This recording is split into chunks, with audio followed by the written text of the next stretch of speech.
This morning on The Dish, the foods of Eastern Europe may conjure up images of potato and borscht. And the cuisine isn't as globally renowned as that of Italy and France. But Ukrainian chef and writer Olia Hercules is working to change that perception by tirelessly documenting the recipes and food of her homeland and its neighboring regions. Imtiaz Tyab has her story. Olia Hercules knows how to feed a crowd. At her pop-up in London, she delights diners with an array of Ukrainian dishes. I'm super excited to have you here. Enjoy. But it's the humble and hearty dumpling which captivates taste buds here. And more dumplings are coming.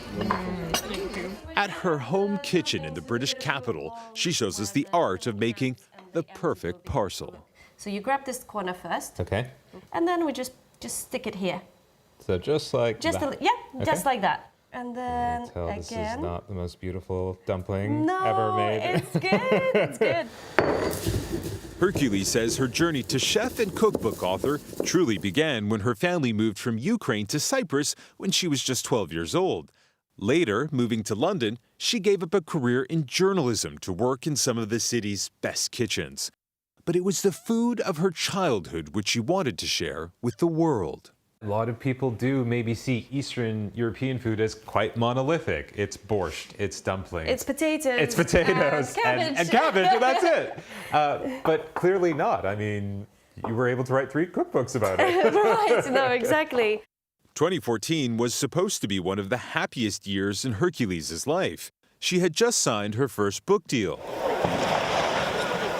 But her joy soon turned to horror as Russian tanks rolled into eastern Ukraine, not far from her parents' home. It was the most terrifying time of my life. Not a fearful person at all, but when that happened, especially because my family just an hour and a half away from Crimea, so if it was to move forward, would be next. So of course, kind of waking up, it was terrifying. It was the worst time for all of us, I think. But it also triggered something inside you to want to preserve something so personal to you, which is your family's recipes. Yeah, absolutely. I don't know, stars aligned in a way that the whole first cookbook deal.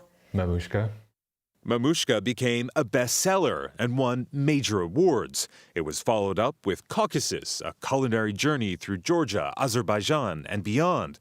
And now Hercules has a 3rd cookbook, which was published this year, called Summer Kitchens. What they are 1-room little houses, which look very similar to your main house. And they're usually situated just a few steps away, in your yard. And this is where you'd cook during the summer because it's cooler to do it there.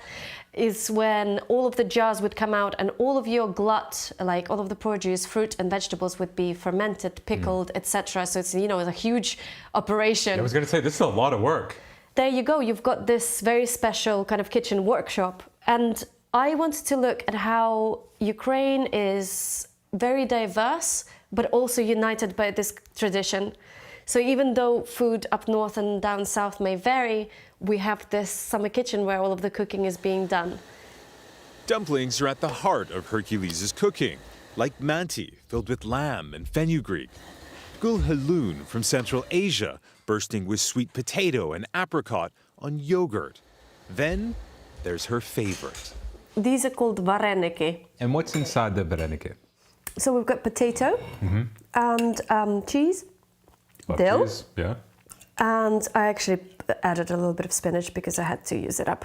So, it's traditional, just with a little bit of... That is so good. I was not expecting such strong flavors to come out of that. What's it like when your family's together and you're preparing a meal and then sharing a meal with each other? So, vast amounts of food, and the huge extended family would get together.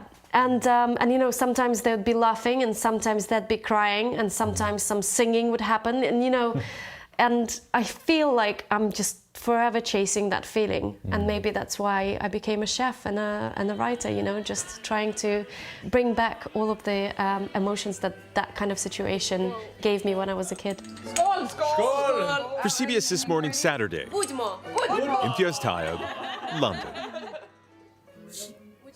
She gave us such an insight into not only the culture, but, you know, a sense of like longing for her homeland. So. And she just made me very hungry.